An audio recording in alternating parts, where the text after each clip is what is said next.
On this Wednesday edition of the OFN Today, Marc Lawrence of experts.covers.com is here to preview 4 college football games and 4 NFL games this week, including a killer Hard Knocks angle for Thursday night's game in Cleveland. Then we'll talk fantasy football with the managing director of RotoExperts.com, Scott Engel, and get Scott's top 8 ads of the week. As the OFN Today on the Ourlads Football Radio Network starts now.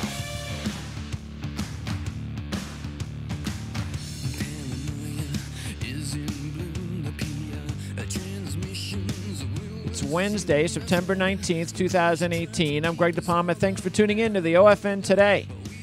The OFN Today is brought to you by Ourlads.com with the best pro and college football depth charts on the net.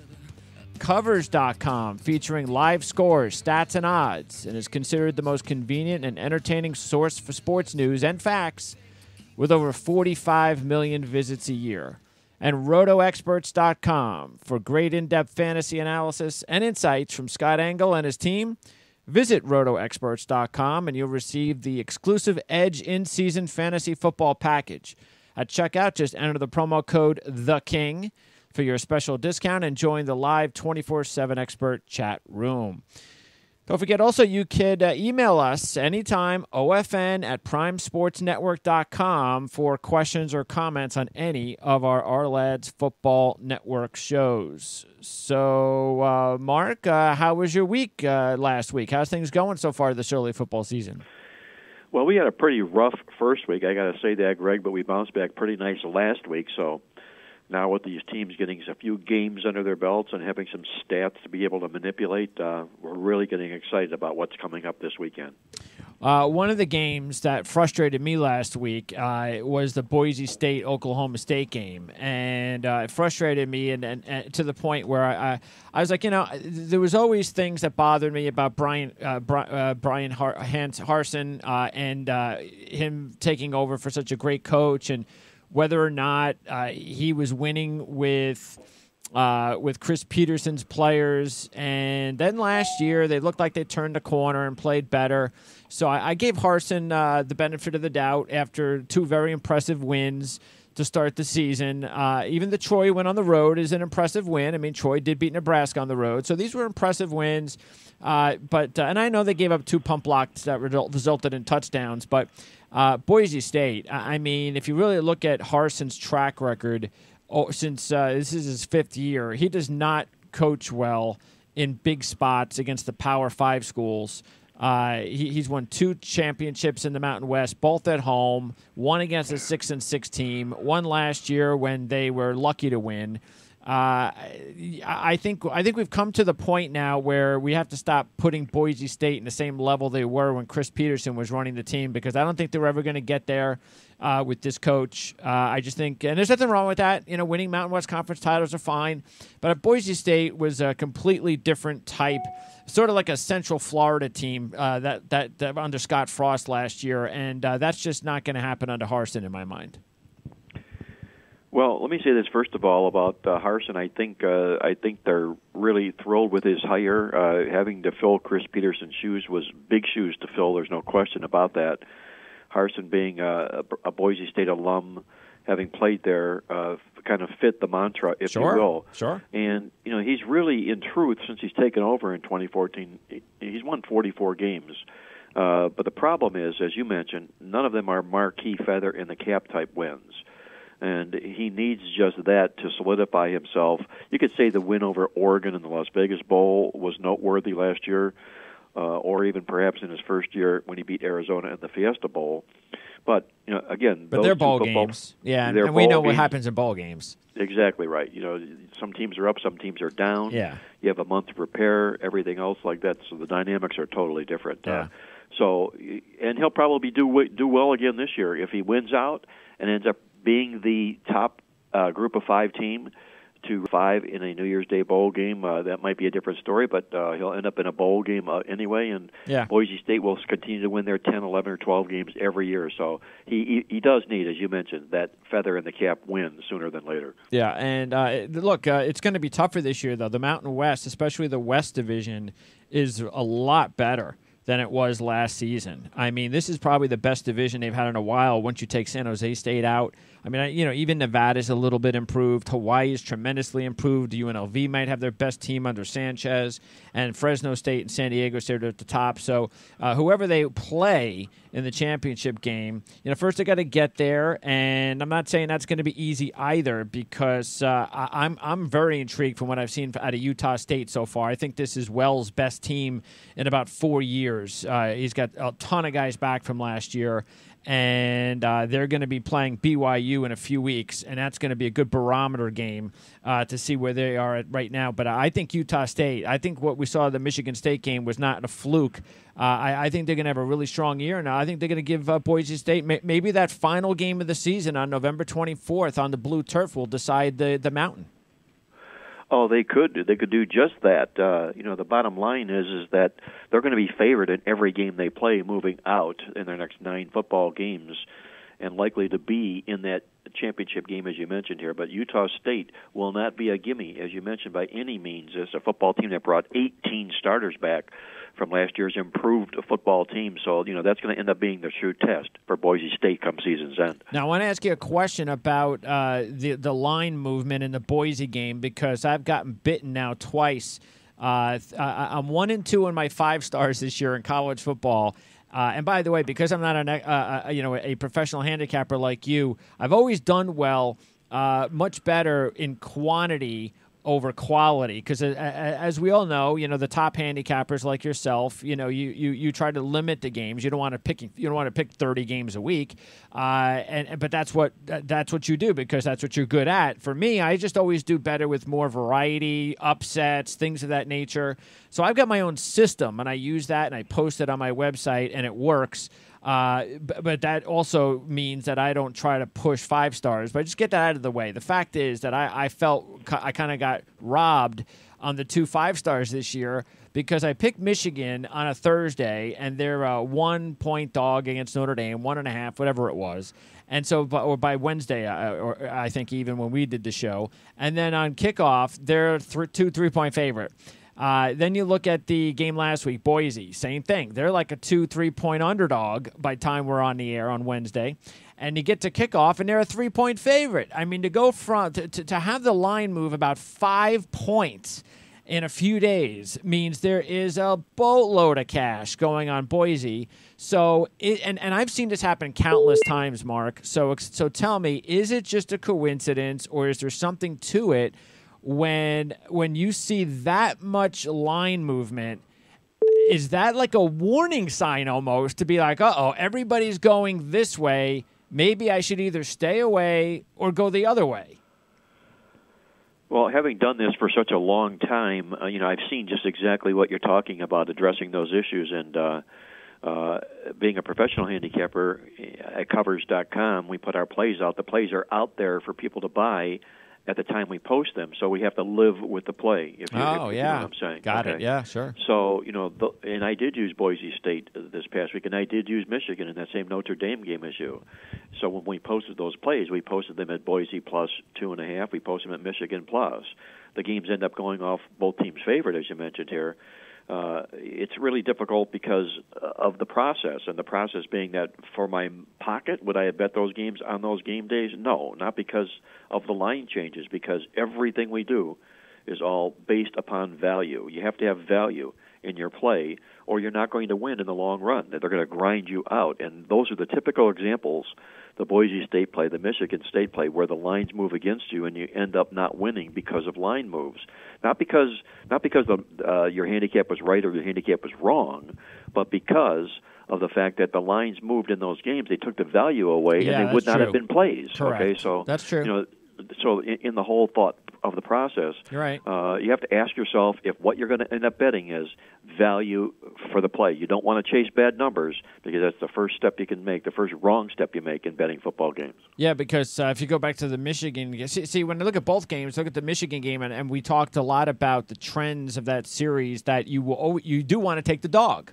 Even though it's a small dog, you want to take the dog. And Michigan was the dog on Wednesday, and it turned into the favorite. So Notre Dame was the dog on kickoff, and then it worked again. Notre Dame, the dog, won in that series.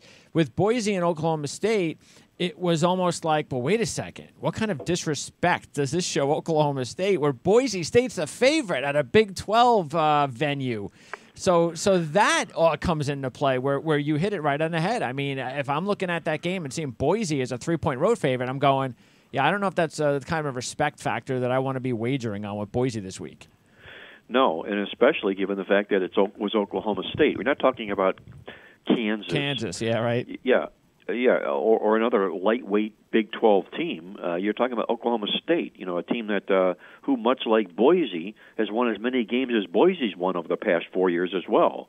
They can play, and they're very, very good at home. So, it ends up being a bad beat for us in a sense, if you will, because of a line move. But it's some of the things you have to live with in this industry. But as a player, just ask yourself, am I getting the best of this line when I'm making this play? And so as far as and this happens in horse racing as well, when I handicap the races with John Hardoon from the Sheets, and we talk about, that's on the other network and another show I do, but still it's one that is always something where you look at and you see the, whatever you want to call it, the smart money, I forget some of the other interesting terms, but you look at the football equation, and how does it work though? Like, do you ever look at where the money's going, and if the money is all going somewhere, do you look at it as, well, they must know something? Or, the wise guys know something? Or is it, no, I'm not even paying attention to any of that as far as where the money goes. It means nothing over history. Where money goes means nothing. And I'm not talking beginning of the week money. I'm talking late rush money like happens in these two games I'm talking about. Well, that's a great question, because if you're following the money, you have to ask yourself, where is the money coming from? Okay. Is the money coming from a square betting public, or is the money coming from sharps, experts that know what they're doing in this business? There's correct. A huge difference, okay? Sure. The biggest problem is, on a rare occasion, and you'll find this, the money is coming from both sides, the squares and the sharps, on the same game. So the game ends up moving tremendously because of that. So you're getting 3 or 4 point line movements because both sides are on the same game. That's really, as a professional handicapper, what you don't want to see. You want to gauge not so much the money that's being bet on the game, but the amount of plays that are being made on that particular team.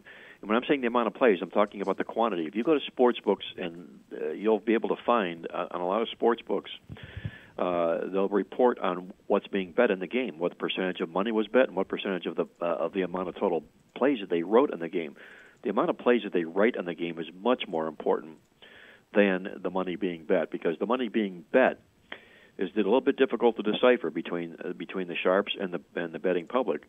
But if the quantity of plays being made in the game is substantial, it generally signals the fact that the public is betting that game. So, do your due diligence. Find out where that money's coming from. Is it from the sharps or from the squares, and play accordingly. Okay. All right. So let's get into our games, and you got 4 college games to start with. So let's go into first of all Thursday night game tomorrow night. Tulsa Temple. Temple's about a 7.5 point favorite. And this one, I was actually when I was taking a look at this game, there was a couple of things that I did notice myself that I want to ask you about, because they contradict. Because I know you do like Temple in this game, and if I'm not looking at any trends or anything like that, based on just recent play, of course, Temple was such an impressive win over Maryland last week.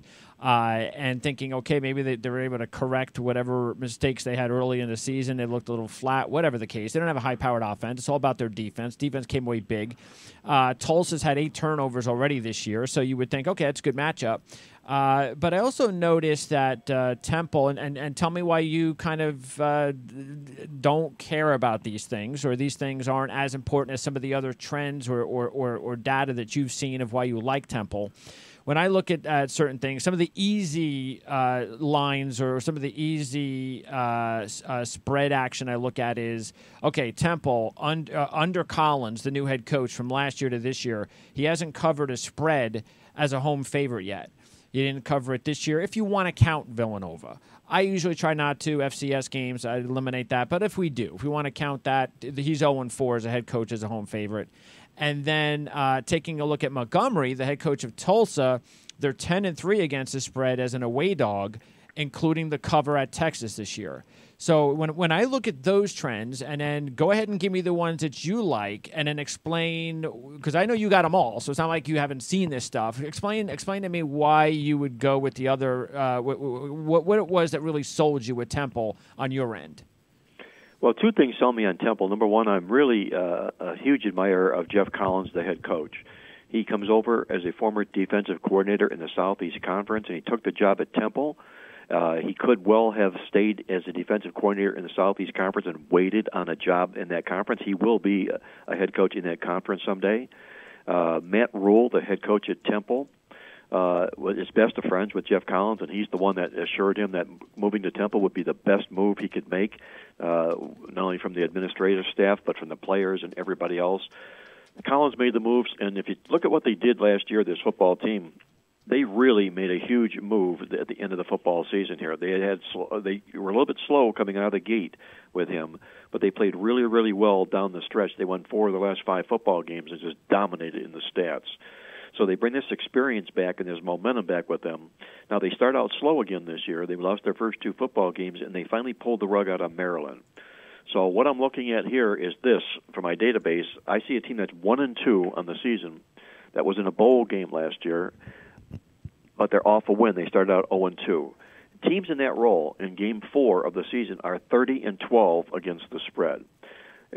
Basically, what it is a buy factor for teams that were a bowl team last year that stubbed their toe to begin the season. Okay. They finally got that win, and all of a sudden there's a buy sign on them.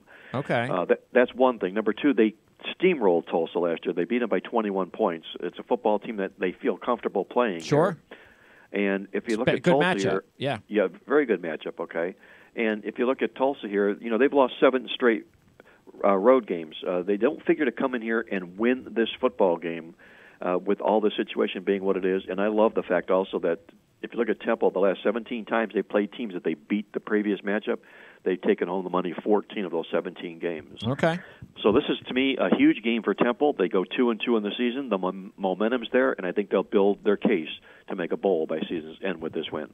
All right. And by the way, it looks like Russo is going to get to start again, and maybe Russo will win the job now after looking pretty good last week, taking over for the injured starter for the Owls. Okay, let's and by the way, Montgomery, he's got problems because he inherited the quarterback Dane Evans in his first 2 years. And now the last 2 years, he had Chad President last year, and he wasn't all that great. Luke Skipper, the sophomore, hasn't looked much better, beating him out to win the job this year. So sometimes that's what happens. You got to find a quarterback to run your offense, and he doesn't seem to have one at Tulsa right now. And against that Temple defense, with those 8 turnovers this season completed over on the for the whole team, that's why we said maybe a good matchup. Now, this game is definitely one that I'm going to be against you on, and maybe not necessarily the point spread. I haven't decided on that yet, but just the game itself, because I'm completely sold on Boston College. If you take away some of the things that happened in the Wake Forest game last week, some of the silly things, they win that game by 3 touchdowns. Brown, the quarterback, is developing into a passer, which is very dangerous considering they've got Dillon at running back. The kid Ray had 4 sacks last week. We know they play great defense. They're clearly right now, in my mind, a better team than Purdue. I don't think there's any doubt about that. But it is a road game. They are about a 6-7 point favorite. That's a big number to be given up on the road. It's not like BC usually blows out, or we don't normally see BC as a blowout team. And look, they only won by 7 last week in a game that they probably should have won by more. And for Purdue's sake, you would think that if there's a desperate team out there right now in the Big Ten, it's Purdue. They've lost every game this year. They've only lost those games by a total of 8 points, and they have outgained each of those teams. So, again, like I said, Boston College is a better team, but you got a desperate Purdue team that's been in every game this season, and they're getting 7 at home. And that's what gets me to Purdue in this game. You hit it on the head here. First of all, this is the 4th of a 4-game season opening homestand for Purdue. They are 0-3 in the first legs of this homestand here. It's very rare that you'll find a team to get swept all 4 games in a 4-game season opening homestand. Even bad teams find ways to stand up at least in one game. Purdue is, like you said, out-yarded each of their 3 opponents in their football games. They could well be 3-0 and not 0-3, but this line is based upon the fact that they're 0-3 and Boston College comes in here undefeated. So the combination of all of that, and you've also got, this is their homecoming game. And the reason I'm pointing that out is homecoming has been very, very good for home underdogs.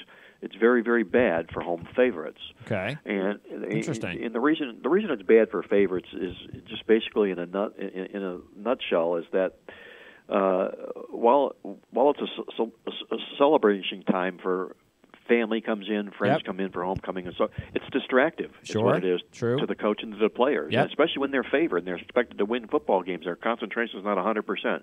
But when they're the underdog and they're expected to lose, they want to save face in those games. And you've got also the other side of the coin. Boston College, as good as they are, and I agree with you, this is a really, really good football team. They've not covered the spread against the Big Ten in 5 straight tries when they've been favored in football games. They're 0-5 laying points against the Big Ten. So you put all this together for me, I'm seeing a Purdue team that's not 0-3, but could be 3-0, looking to save face in the 4th leg of this 4-game homestand. I think they play Boston College right down to the wire if they don't beat them. Yeah, and by the way, this is also most likely Boston College's toughest game so far this year. So, and again, the more desperate team is Purdue. There ain't no question about that. Okay, Liberty and North Texas. You've actually got the Flames as the pick here. They are a 13.5 point road dog. And by the way, I had North Texas last week in the game against Arkansas, even though most people probably would have looked at that and would have been like, how can Arkansas only be 7-point favorite over North Texas? But Arkansas has got some rebuilding to do with their new coaching staff. They're learning all new stuff. And North Texas, one of the top teams in the Conference USA, looks even better than last year. But they're now coming off that big win, and they got to take on an upstart Liberty team. This is a bad spot, if you will, if taking a look at the game. If you're North Texas, number one, they come off the big, huge win over a Southeast Conference team, really drinking the champagne, if you will, for that victory here. And kudos to them; they've gotten off to this great 3-0 start.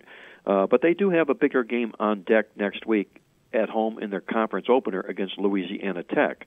And that might end up being a little bit of a sandwich situation here for North Texas, if you will, in this game here. And you take a look at their tendency, North Texas. My goodness, when they're on the road after upsetting a team the week before, they're just 1-15 straight up and 3-13 to the spread. So they kind of really do tend to crash back the next game if it's on the road. And this is another game for Liberty, much like their season opening game when they pulled that huge upset in that football game, and they did it largely because Liberty is now in the FBS for the first time this year. And we talked about this before, where they applied for admittance into the Conference USA and the Sun Belt. Each conference denied them. And what did they do? They waylaid Old Dominion, a Conference USA team, 52-10 as a 5-point home dog. Now they got the second of 3 teams they're going to host this year that they were spurned by for conference admittance. And this is North Texas, also out of the Conference USA. I think this is just another bad flat spot here with a live home dog just chomping at the bit, waiting for them to come in here. And, to go so far as to say Liberty will beat this team as a double-digit home underdog might be a stretch, but I honestly believe they'll be in this game from start to finish. This is the kind of a game that I wait for, the type of a game Liberty is this week. I'm going to play them again this weekend. All right. How do you? One of the things that I have to ask you about, because I always, when I see some of these spreads that last, like the one that you mentioned about 1-15 straight up and 3-13 against the spread away off a straight up dog win, when I see ones that may go back, who knows, 10 years, I tend to stop it where the coaching staff is. How do you put that into play as well? Well, that's a great question, and the answer to that is it's a mix of an answer. Yes, I do love coaches, and I do like to make teams' trends apply more to coaches that are with the program than as opposed to in the past. But in a case like this, and the case being like this, that you're talking about a lower level FBS program here in North Texas. They do not recruit Power 5 conference players. These are the types of players that have been at the school for the longest period of time and are still at the school for this period of time here. So you're not talking about Alabama rejects here. You're talking about players that they're glad to have on their roster here. So being the caliber of the type of team that they are, the neighborhood that they live in the Conference USA, I can expect a trend like this to continue, yes.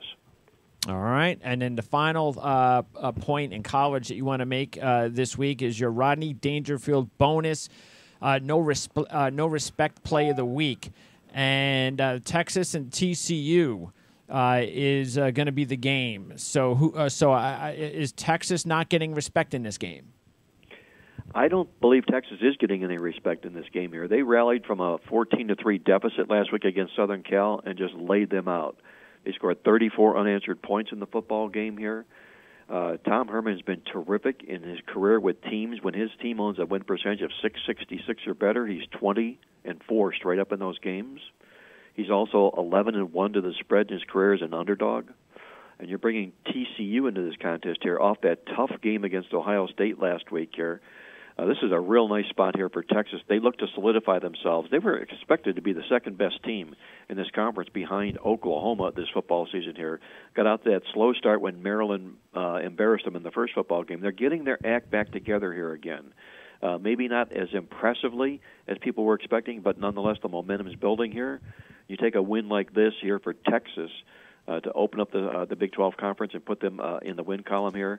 It can go a long way towards them living up to their billing here. I think Texas gets no respect in this game and pulls the rug on TCU. Yeah, it's a gutsy play there because the way TCU looked, the defense looked fantastic against Ohio State. But then again, they weren't able to make the plays. There might be that letdown, no question about that. And you talked about Texas taking advantage of a USC team that is about to be – they're looking for a new coach already. It's time to move on from Clay Helton. They're an embarrassment right now. I think Washington State will beat them on Friday night. But still, the way that they won, we expected them to be a better team this year. They had the flat game against Maryland, which was a big head scratcher. Didn't seem to do much against Tulsa, even though, as you talked about last week, they gave up a lot of points in garbage time, and then they had the big one last week. So they do seem to be trending in the right direction, and this is the big one. This is the big one that I think tells everybody that Texas is truly on their way back. Big one for both teams, but at least Texas is getting the 3 points as the home dog in that spot. Let's turn our attention to the NFL, and as I mentioned at the open, you have a killer Hard Knocks angle inside the game on Thursday, and that is the Browns and the Jets. And the Browns looking for their first win in 50 years. The Jets, meanwhile, disappointing loss. But I think with the Jets, it's going to be one of those seasons where they're going to be a very average football team. They're going to have big weeks, they're going to have bad weeks, and then they're going to have okay weeks. Maybe this is the okay week, but they could still win or lose in an okay week. But that's what's going to happen, and Darnold's going to have his mistakes. He's a rookie quarterback, but he's definitely the franchise. For Cleveland, you just get the feeling that sooner or later they got to break this streak. Well, sooner or later they do, and it will most likely come against a team like the New York Jets, like you say, an average at best football team. They were in a similar situation last year when they hosted the Jets early in the season here, and they ended up losing 17-14 at the dog pound. They could have snapped that streak, but didn't. The things I like about Cleveland's chances in this game Thursday night, one, Tyrod Taylor, from the playing with the Buffalo Bills, faced the New York Jets 5 times. He knows them pretty well. He won and covered 3 of those 5 football games in those 5 head-to-head matchups here. And you take a look at the New York Jets. They struggled against teams in the AFC North here. 1-8 straight up, only 1 point spread cover in those last 9 games. The Hard Knocks angle comes into play here, and this is really neat. I put it in my database and looked at teams that were Hard Knocks teams in the preseason, had the camera on them, and what do they do in the regular season? Well, in the regular season, when Hard Knocks teams are playing at home, they're winless with a losing record. They've never lost a game. They're 7-0 straight up, 6-0-1 to the spread.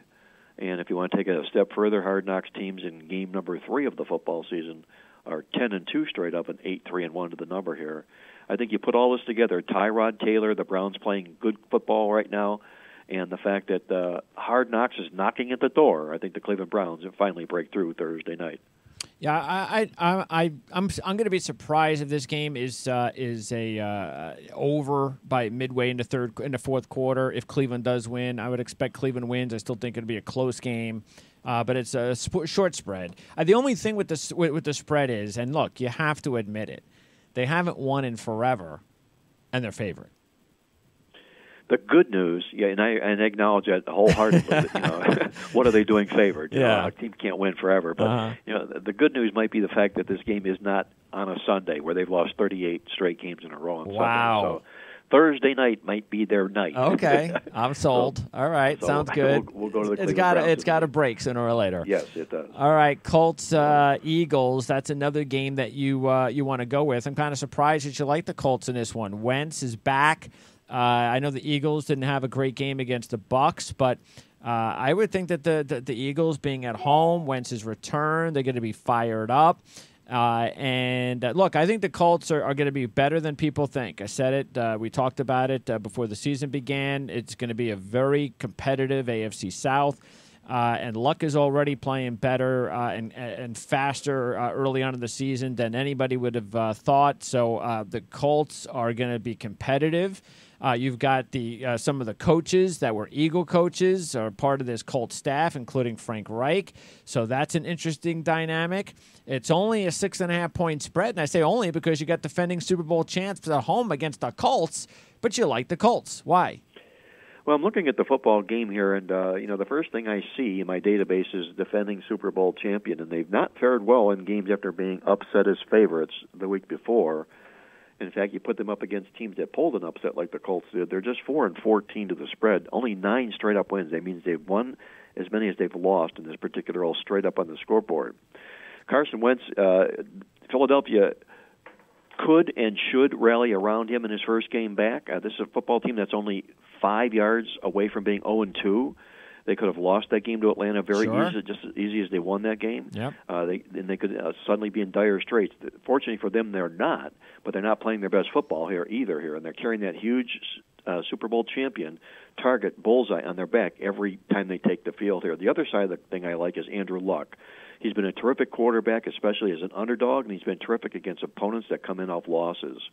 He's 24-9 straight up, and he's got a 21-10-2 spread record in those particular games. This is a kind of a game here that I'm not sure. I'm not a doctor by any means, but I just, everybody I talked to said that Carson Wentz wouldn't be healthy until midway point of the season here. I just wonder if they're not bringing him up here early and rushing him into the situation here, knowing that this football team is not hitting on all cylinders with Nick Foles right now at the moment here. It wasn't Foles' fault that they lost the football game last week, but the bottom line here is Wentz is their leader here, so I think this game's going to be closer than what people are anticipating here. They're looking for a Philadelphia rout, a Philadelphia blowout, but I hear you. Until I see different here, I got to back Andrew Luck as an underdog in this particular situation. All right, let's go with big AFC South game. Titans had a huge win over Houston without Marcus Mariota. You would think that Mariota might play. Who knows? We still don't know. I mean, anything's possible. But, that's just the situation with the Titans right now with Mariota. You just never know when he's going to play. And even if he does play, you don't know if he's going to last in a game. But Tennessee's got talent outside of Mariota. And to tell you the truth, Mariota, even when he has started, hasn't exactly taken off the way that everybody would hope. That's why it's part of the reason they got a new staff in here, and they want to kind of reinvent the offense. They've got a fresh young coordinator that I like. They've got a running game. They got Deion Lewis and Henry. It's a nice combination. They've got good young receivers, even though Delaney Walker's out for the year. But they've also been around. For them to go up, I know Clowney wasn't around last week, but with Watt, Houston still has a good defense, good defensive players, and the fact that they were able to win that game without their starting tackles, I think that was a good sign for Tennessee. For the Jags, they're coming off maybe their biggest regular season win ever. It's a huge win for them. And not just because they beat the Patriots, but because of the way that they beat them and the fact that Blake Bortles had one of the games where you're once again going, is this the beginning of Blake Bortles turning his career around? And I'll just see it when I believe it, to tell you the truth, because I would bet more likely that he's going to go back and revert to the old Blake Bortles on Sunday. And I don't know whether or not you believe the same thing because you like the Titans in this matchup. There's a thing in handicapping called regression to the mean or returning to the norm. And when I see Blake Bortles quarterback and he puts up a pretty good football game, I'm betting on a return to the norm the next football game here. He did just that against the Patriots last week, and hats off to him on a great job in getting that huge playoff loss revenge that cost them a spot in the Super Bowl last year. It was the game they had circled in lipstick on their schedule this season here, the game they wanted most, and they got it. So now they're going to take on Tennessee here, who comes in with most likely Blake Gabbert behind center here. And, not too many teams are going to get up for Blake Gabbert, per se, if you will. But if you look at him, he's won 4 of his last 6 starts in the National Football League. And in his 8 career division games on the road, he's only lost to the spread 2 times. So there's not a whole lot of a quarterback mismatch here, if you will, in Bortles against Gabbert here. And I just see, personally, Jacksonville letting down after beating the Patriots here. If you look at what teams in division games do after upsetting New England, they're 4-4 straight up and 1-5-2 to the spread. I think this is a flat spot for Jacksonville, although it's a division opponent here. And I think Tennessee comes in hungrier in this game and wins this contest straight up. Oh, what's the line right now? Right now, we're looking at, hold on one second. Because the last time I looked yesterday, obviously there was no line the beginning of the week without Mariota knowing whether he was playing or not. Yeah, and that's the problem because of no Mariota. So there's really not a bettable line per se as we're speaking here right now. Okay. But, it depends. Well, what do you think it's going to be? You think it's going to be like 6? Well, if Mariota plays, it's going to be 6, 6.5. If he doesn't, 4, 4.5. Say that again? I'm sorry? What'd you say? I say if it's a flip of that. If Mariota plays, flip that. Okay, that's what I thought. If Mariota plays, I think it'll be 4, 4.5. If he doesn't, 6.5, or maybe even 7. Yes. Okay. And then the final one of the Redskins and the Packers, and maybe this is a little bit of a theme on the show, or at least over the last 3, that you're going against the Eagles, the Jags, and the Packers this week. You're taking the Redskins over the Packers. First road game of the season for Green Bay. They've come off of back-to-back way high emotional games. And just like we talk about in college, especially with Arizona State last week, you get into these emotional games, and sooner or later, your emotion has got to come down. You're human. You can't possibly keep that emotion up week after week. And now the Packers have got to figure out a way to get that emotion back up again when they go on the road against a team that they're supposed to beat. But you like the dog. I do like the dog here. This is a role change for the dog. They lost straight up as a home favorite. Now they're coming back as a home dog. That's a real nice role for teams in the National Football League to be in. You're talking about the Green Bay Packers, who are coming off that disappointing tie to the Minnesota Vikings here last week, and we call this out. This is kind of neat. I mentioned this in the USA Today column that I write every week, that NFL teams that come off a tie game, their previous game, and go out onto the road the next game, are 0-13 straight up and 2-11 to the spread. I like it. So, yes, that's 100%. That's a pretty nice, neat little roll, especially when you're road favored and you're 0-13. That's right. Yes, right. That's right. 100%. So I'm going to look at those that Washington Redskins as the home dog in this role reversal on Sunday.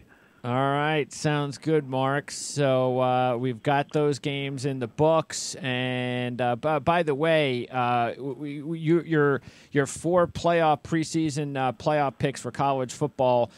3 are still looking pretty good, but Washington, you think they're done now, right? They're not making the playoffs.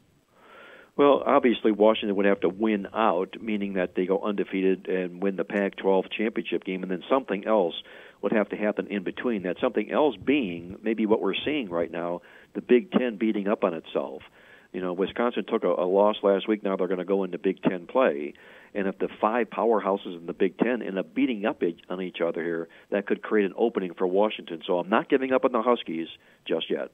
Okay, sounds good. And your sleepers, Texas, and they're still alive because if they can go ahead and run the table, beat Texas, win the Big 12 championship, but they're also going to have to run the table, just like Washington, and win their conference championship to have a spot. And I'm sure right now, the preseason they were 28-1. I got to believe Texas is probably a lot higher than that. And Washington is also, if you still believe in Washington, then you're probably getting a bargain right now if you believe in them, because I believe they were 16-1 or something like that when the season began, and now they must be 30 or 40-1, I would think.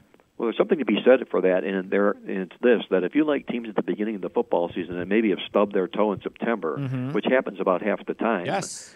Sure. It's a good time to buy in on them at a better value price right now. That's right. So if you still have confidence in that football team, now might be the time to be looking to buy teams like the Washington Huskies, maybe to make it to the college football championship playoffs. Mark, enjoy the action this week. We'll talk to you again next Wednesday. Hey, my pleasure, as always, Greg. Enjoy the games and be well. All right, that's Marc Lawrence, covers.com, experts.covers.com. Either web address will work. You can also go to playbook.com. He's got all this great information. Trust me, if you're into that sort of thing, then you, especially now, hey man, it's legal in the country. So if you're into that sort of thing, then trust me, this information that Mark puts together, he's been doing it for a long time. And, whether you want to listen to Mark or whether you just want to find out, well, what does he do with all that information? Well, he offers it to you. So check that out at playbook.com. But, again, thanks to Mark, we get to go inside the numbers each week. And then we also go inside the numbers, of course, on Thursday and Friday with Ted Savransky, a.k.a. Teddy Covers, and Dave Koken. So Mark Wednesday, Ted Thursday, Dave Friday. And right now we're looking at, I don't know, that gives us almost double-digit games for both the NFL and college each week. So I try to get every analyst on all three shows to give different games. So we give you a wide variety to choose from. And that's because there's tons of games out there, especially in college. And we'll be talking more about it on tomorrow's show with Teddy. Matter of fact, tomorrow, what do we got lined up tomorrow? Well, I don't have it. There is a guest that I'm trying to book for tomorrow, so we don't have final confirmation on that. So I'll hold off. But I've been trying to book Olin Buchanan. I mean, we had him booked, but then we had to change the schedule. So now I'm just trying to reconfirm that Olin's going to be available, and if so, when. Of course, I want to get him on before the big game this week against Alabama. So that is possible tomorrow, along with Ted. We've got our college football weekly show with Mitch Light from Athlon. And matter of fact, on the show tomorrow, on the college football show, Mitch and I are going to take a look back. Not necessarily take a look back, but we're going to go over, kind of reassess our college football picks. And the reason being, and I say this all the time, I don't really like every preseason, I don't like giving predictions on the college football season, like futures predictions or championship predictions. I mean, we give them because we have to give them, but I really don't like doing it because of the fact that we just don't know, because we haven't seen anything. I mean, at least in the NFL, and I've said this countless times, I know the preseason in the NFL doesn't really mean much, but as I have stated many times before, I do value NFL preseason a percentage. The percentage is usually about 25 to 35%. And again, I'm not talking about results, but and it's not for every team. But there are some teams in the NFL that I see something in the preseason, whether it's attitude, different coach, staff, new players, whatever the case may be, that piques my interest. And because I have had success with that, I go with it. And but I can't do that in college. There's nothing to see in college, and it's even more crazy in college to predict because they're kids with even more distractions than NFL players. So it makes more sense now that there's few games. Some teams that play 3 games. It's a good time now for Mitch and I on tomorrow's show to go in and we'll make some predictions, talk about our playoff predictions. We'll update the futures odds for the college football championship and so forth, sleepers, all of that. So we'll do that on the show tomorrow, including, of course, going over our weekly picks and talking about some of the top games this week coming up in college football. All right, but that's on tomorrow's show. Let's talk fantasy football now. And we're being joined by the managing director of RotoExperts.com, Scott Engel. And Scott, normally with us on Tuesdays, but our schedules did not work this week. So we have you on today, better late than ever, because there are still a lot of fantasy owners out there that have to make these waiver wire decisions before the evening's done, correct? Yeah, good afternoon. Thanks for having me again. And a lot of waivers still run on Wednesdays. So, still a lot to talk about. We're already on RotoExperts.com on my in-season ranks and waiver breakdowns, and even guys to watch who you may not want to pick up, but you might want to keep your eye on. Well, let's talk about the obvious player, the obvious fantasy pickup of the year, and that is at quarterback with Ryan Fitzpatrick. So I'm sure there were a lot of fans after the first week that might have said, okay, and again, this all depends. It all depends what kind of league you have, whether or not you have an all-season, you have the same team all season, or you do it week to week, whatever. Obviously, week to week is much different, and it's much easier to say, hey, obviously, Ryan Fitzpatrick. I mean, you go with him while he's hot.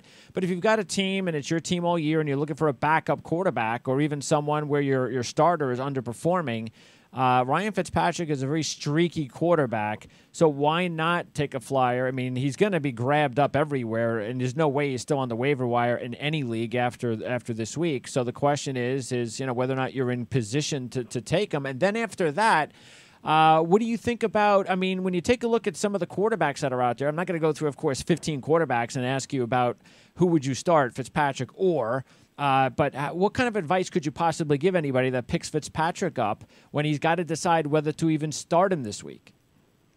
He actually is available in a lot of free agent lists because I don't think a lot of people believed in him enough to pick him up after week one. And he's going to be heavily owned and added just for this week because they face the Pittsburgh Steelers on Monday Night Football. Now, look, he's not going to have a breakthrough season at age 35. Obviously, the guy's playing over his head, and so is Deshaun Jackson. So I wouldn't overbid. It's a lot of people probably have at least stable fantasy quarterback, but on their roster. But you at least want to bid him up at least for the upside, and he may keep the job when Jameis Winston comes back. That said, I think after this week, probably sometime soon after that, he's going to crash back to earth, and so will Deshaun Jackson. I'll be selling Deshaun Jackson after week 3, but Ryan Fitzpatrick, waiver-wise, free agent acquisition budget-wise, I think you're looking at him as a 1-week rental. All right. Who would you start this week, Ryan Fitzpatrick or Carson Wentz?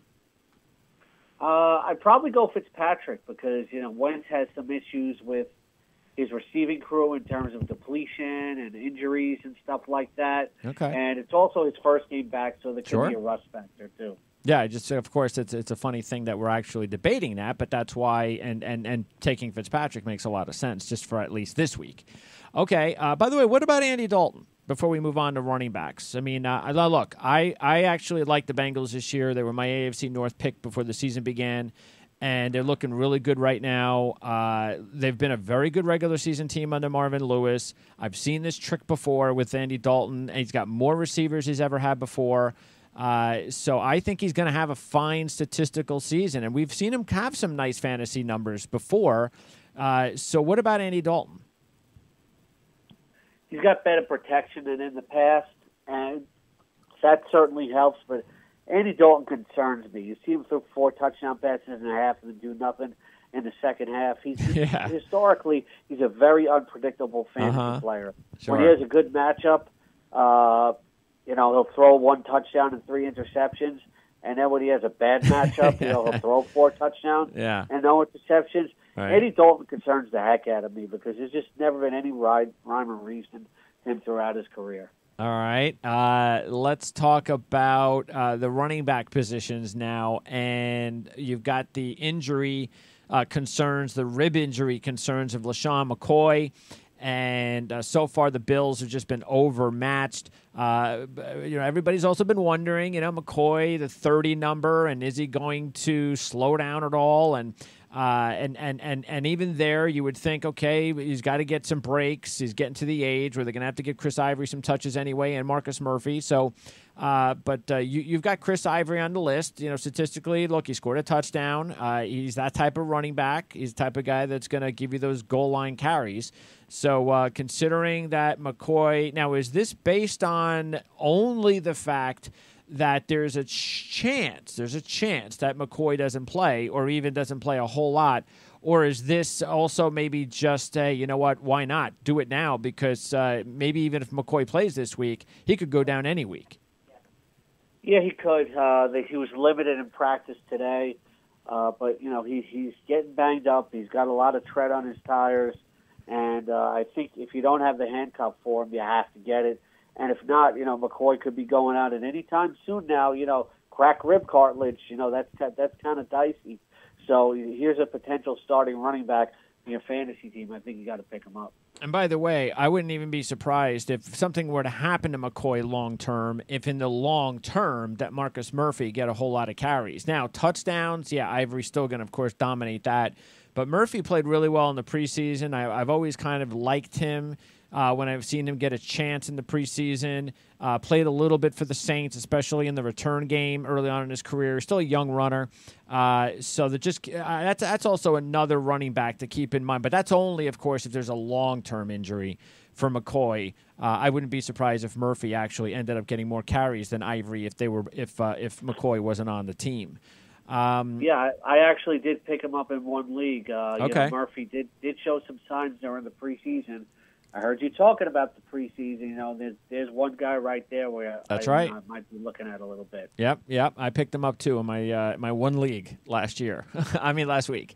Okay, so let's go to the Bengals. Speaking of injury situations, and Joe Mixon, he's going to be out a couple of weeks. So the next guy up is a rookie who has not played yet. He's been inactive for the first couple of weeks, but they did draft Mark Walton in the middle rounds, and some people were surprised. It was like, okay, I mean, Walton had some injury concerns last year for the Hurricane, and they have Bernard, and they have Mixon, and maybe there's other needs, but the Bengals, this is why you pick a guy like Walton for this very situation, especially running backs. You never know when you're going to need more depth. The Bengals were smart. Now Walton's going to get his opportunity to play a little bit because you can't you can't overplay Giovanni Bernard. I mean, he's got the injury history too. So Walton, you would expect, is going to get some carries, and this is a 2 to 3 week injury potentially for Mixon.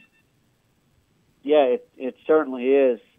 I don't know what Walton. No, I feel like Giovanni Bernard's going to get a lot of the work. But we've seen Gio get hurt before, and Walton's not much bigger than he is, so I can't see how much of a different style they would have. And Gio's more versatile. I just feel like it's going to be Gio, but I think you have to pick up Walton too because Gio in the past has never been able to stay healthy. All right, Ronald Jones, he's been available, and he is somebody that you would have thought that if he had a really good preseason, he could have been the number one running back out of camp for the Bucs, but that didn't happen.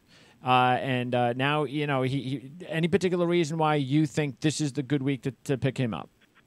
But I think before the rush starts, I think that at some point they're going to have to give him a chance again because Peyton Barber's only averaging 2.6 yards per carry, and at some point they're not going to be able to rely on the passing game anymore. They're going to have to run the ball. All right, let's go to wide receivers now. And John Brown had a big game last Thursday night with Baltimore against Cincinnati. And, maybe you're never sure exactly when you've got few receivers, the talent level kind of equal, exactly where Joe Flacco was going to go, especially at the top two with Brown and Crabtree. But Brown, it's about staying healthy. And I do think Brown is a better option than Crabtree over the long haul as far as an entire season. Crabtree, I think we even saw last Thursday. It seems like every time I watch Crabtree play, he drops a ball. But anyway, Brown had a big game last week, and maybe this is the beginning of a good season for Brown. And if he's available, he'd be a good pickup, right? He was always erratic in Arizona because the quarterback play was, but these guys developed a good connection during the preseason, and he scored in each of his first two games, went over 90 yards last week. Suddenly Flacco has rediscovered his ability to throw the ball downfield, and he looks for this guy in scoring situations. So as long as he's healthy, John Brown is viable. All right, and then Tyler Boyd. We were talking about Andy Dalton and the receiving depth that he has, and Tyler Boyd's part of that. Matter of fact, I drafted like late in my draft. It might have been like my last draft pick.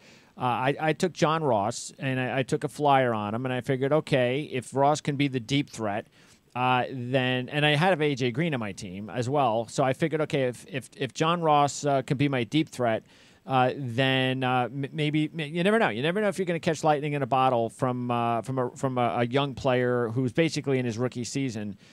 with a ton of speed. But I've been kind of soured on that. I'm actually almost giving up on him. I know it's only a couple of weeks, but I'm seeing too many intermediate routes for John Ross. I mean, how are you using this guy? Use him like Brandon Cooks, for crying out loud. He's got the speed. Don't be having him run curl routes for 5 yards.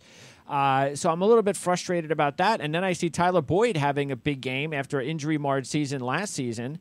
And he looks like he's ready to possibly break out with everybody concerned with A.J. Green. Yeah, and, the thing is, you got to remember what John Ross is. He's essentially a rookie. His rookie season was pretty much lost to injuries, so there's a lack of experience there. We saw Boyd play okay in his rookie year before he got hurt. I just think, he's more up to speed on the playbook and the flow of the NFL game. It might be another year before we see John Ross make a true fantasy impact. And Boyd, you think, though, right now is worth it, especially after his big game last Thursday? I think he's worth a flyer. Here's the overall thing with waivers right now. You're not going to find any major difference makers on the free agent list right now in most leagues, unless you're talking a 10-teamer. Maybe there's a bigger potential. But if you're looking to improve your team, you should always look at improve your team. But if you really want to significantly improve your team, there's nobody out there that can do it for you right now off the free agent list. If you feel like you're 0-2 and you got to overhaul, make a trade, etc. Trading is the way to do it. Yeah, and use some of these free agent moves as to stockpile your depth in the event that you do make a trade. Right. So that would make a lot of sense. Before I move over to tight end, I wanted to ask you about the kid Godwin from Tampa Bay. He's put up some numbers in his first 2 weeks. So, but again, he's been recipient of Fitzpatrick's big numbers. And there's only so many passes to go around with Jackson and Evans. But what about Godwin? Is he just somebody that, if you think that Deshaun Jackson is going to break down and he's going to be the number 2, then sure, his value is going to be much higher than it is now as a number 3. I think when Fitzpatrick slows down and he's not going to be able to gun it to Deshaun Jackson as much anymore, they'll find Chris Godwin to be more reliable. Okay. So I think he's somebody got to hold on to, and I think he also likes him as a target in the red zone. Tight end, Will Dissly. He had the breakout game, a couple of big catches in the opener against Denver. What is it about Dissly? Is it basically just comparing him to everything that's left, I guess, in the tight end pool, right? No, not really. I've been very impressed with this guy. I thought maybe that what he did in the opener was kind of a mirage, but it really hasn't been. I think Russell Wilson was looking to him on key downs. He had the same amount of targets that he had in the opener. Sure, his touchdown came in garbage time, but Russell Wilson doesn't have too many viable red zone options. And Dissly's getting open a lot. When you get open a lot, Russell Wilson's going to find you. What about somebody like Eric Ebron? He first-round draft pick, ton of talent, doesn't work in Detroit, goes to Indianapolis, has Andrew Luck. Luck likes throwing to his tight ends. Ebron's off to a decent start. Is he somebody worth keeping an eye on? I think he is. I think he's going to be volatile, but you got to take him as a tight end too. Jack Doyle's going to get more catches. Ebron's going to be the end zone guy. You like the Cowboys as a possibility if you're out there looking for a defense. Maybe you don't like the defense you drafted to begin the season, or if you play every week and you're looking for a defense of the week. Either way, is that the way you're going here, or is it pretty much long-term? You like what you've seen? Because the Cowboys' defense has been pretty impressive the first 2 weeks. I don't know if I'm going to look long-term in week 3, but, they go to Seattle. DeMarcus Lawrence versus Jermaine Ifedi at right tackle. Ifedi's just a turnstile. I don't understand why the Seahawks keep running him out there. You know, give George Fant a shot, anybody else. And he goes against DeMarcus Lawrence this week. I'm looking at another 4 to 5 sacks easy. Yeah, John Schneider. I think what happens is you make a couple of draft picks, whether it's a Bobby Wagner and a Russell Wilson, and it's like you got it's like you get a 10-year contract for life or something. When almost every other pick he's made has been a disaster, or at least he's had a lot of disastrous picks along the offensive line. That's for sure. And the last one I wanted to ask you about was, would you, a guy that seems to be neglected to me, and maybe because of his age and maybe because he's on the West Coast, is Robbie Gould. Robbie Gould seems to, he had a very good season last season, was always a very consistent Bear kicker. But I see him having a pretty decent season this season. I got my own kicker. I'm fine. But if I was looking for a kicker, I think I would pick up Robbie Gould. Yeah, I certainly would. And you have to pay attention to kickers if they're in your league. You can't ignore them. What most people do is it seems like they just pick a kicker and they ignore him for the whole year. And guys who are scoring a lot more points than those we know by name usually end up like they end up just floating out there on the free agent list and nobody notices. And you have to pay attention to the kickers because they score 12 to 15 points in a week. They can save your butt. No, absolutely, especially the ones that have the ability to hit the big ones.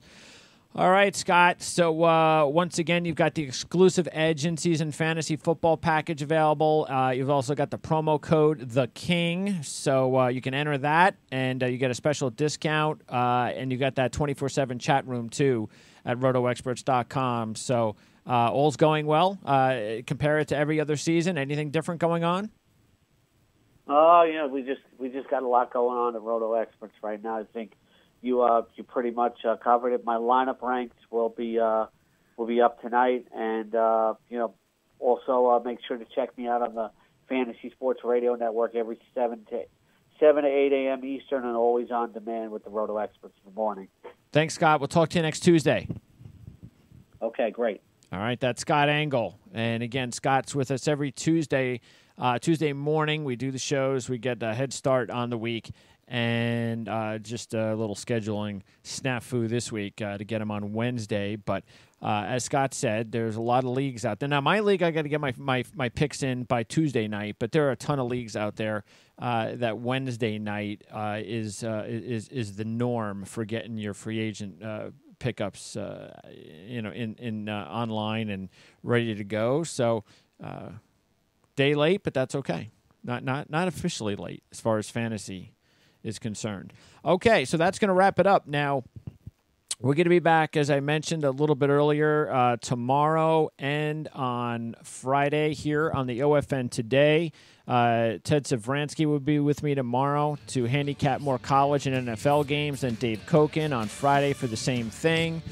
Let's see. What else do we've got? We've got a college football show with Mitch. That's every Thursday afternoon, so that's scheduled for tomorrow. We've got our ACC show with Jerry Radcliffe tomorrow morning. And I think we're going to have an interview tomorrow. I think we're going to do the next 2 weeks. We're going to have someone on from who covers Syracuse football and Duke football the next 2 weeks. So that's coming up on the ACC football show tomorrow. And then on Friday, we've got our Jets show with Randy Lang. Of course, I'll do the post-game show like around midnight for the Jets. And if they lose to the Cleveland Browns, I'm not going to be in a good mood. And then I got to get up in the morning and do another Jets show with Randy. And if the Jets lose and I got to do those two shows back-to-back with no sleep, I'm not going to be feeling good. So anyway, that's the rest of our schedule for the week here on the Our Lads Football Network. And thanks for tuning in. Don't forget, once again, you can email us at ofn@primesportsnetwork.com. You can also follow us on Twitter at PrimeSN, as in Sports Network, to receive our some of our analysis, some of our commentary, and our on-demand media alerts for every show, including this one. So thanks again for listening to the OFN Today on the Our Lads Football Radio Network. For Marc Lawrence, for Scott Engel, I'm Greg DePalma. You know the drill. Alpha, Mike, Foxtrot.